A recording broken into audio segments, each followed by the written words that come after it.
Welcome to part 3 of this video magazine, video blog for the website www.restorednow.com. We have talked a little bit about my childhood and some of the religious spirit that set in, and I decided to go to the ministry, go into training for the ministry, and I was called to a school, Moody Bible Institute in the city of Chicago. God did real amazing work there in my life as I would sit under some of the best chapel speakers. I was challenged in my biblical understanding and really challenged to teach the Word of God, that the Word of God is preeminent in everything we do. And I am forever grateful for Moody Bible Institute for the education they gave me. I also met an individual there that was a prayer warrior. And for the first time in my whole entire life, I entered into prayer walking and long, protracted, all-night prayer meetings, and I'll never forget it.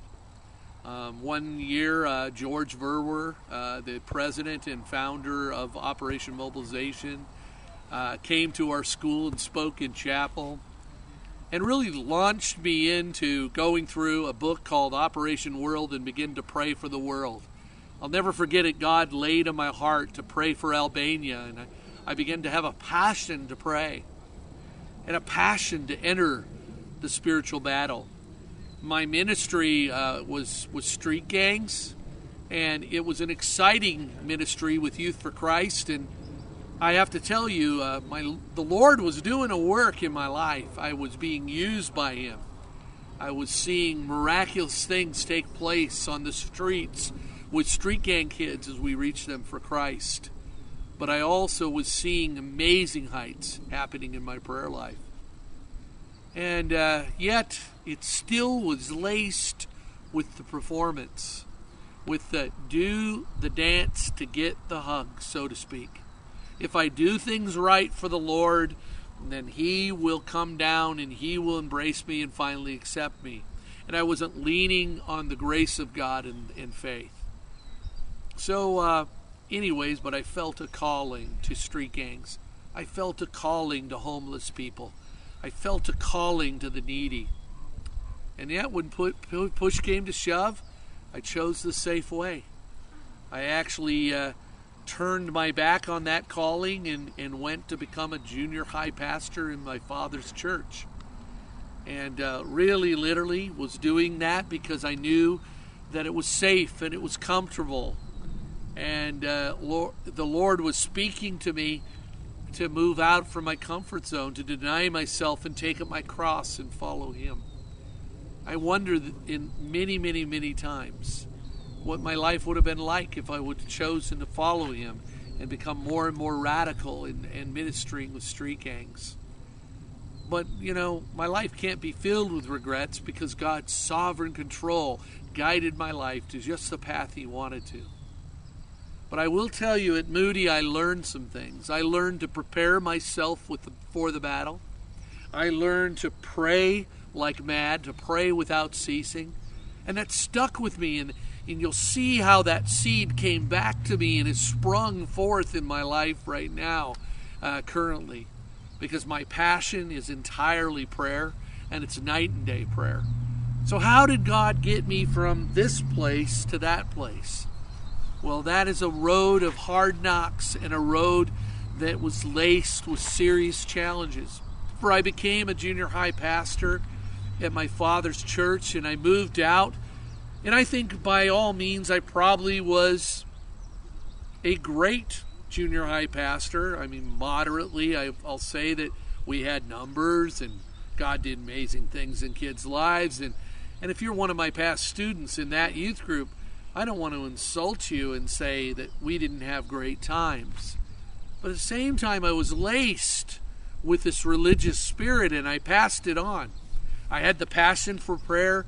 I never forget, I went to a seminar with Dick Eastman and learned how to pray more, and came back excited about my junior high group having an all-night prayer meeting, and we did that. And that was an incredible time of worship and prayer. And God was getting me prepared. And I know He met many, many, many, many of those junior high kids. But at the same time, there was something missing in my life because I was constantly chasing after the hug from God, the embrace of God. And I was constantly trying to do it by keeping the law, by keeping the rules, instead of looking to the divine love romance between me and God. And out of love and out of the spirit of faith and grace, come to Him and say, Lord, make me holy as you are holy. It was a wrong emphasis. And God used it because God uses weak people. I think of Abraham. I think of the father of the nations. The promise that was given to Abraham, and yet time and time again he let fear control and he would lie. Yet God, by His grace, would use him, because when the hour came down, he was ready to sacrifice his son and believe God for the promise. And Jehovah Jireh came into his path and said, the Lord will provide. So I just want to say to you today that there is an essence in which I look at my past and I look at these building blocks that God was allowing to happen to build a wall that ultimately would have to be crumbled down. I ultimately would have to come face to face with my sin so God could rebuild my life the way He wants to, as a life that was saved by God's grace. So Moody was a great experience. Moving out of that, I moved into the junior high pastorate. That was a great experience. I met my first wife, and we got married, and you know what? The Lord blessed our ministry. But I moved from there, and I moved to Truckee, and I became an assistant pastor and a youth pastor in Truckee, and I have to tell you, my religious spirit carried on. We did great programs. We did great stuff for kids. We even reached a lot of kids. But yet there was something missing in my heart. That's what I'm trying to tell you. There was a piece of the release of the grace of God.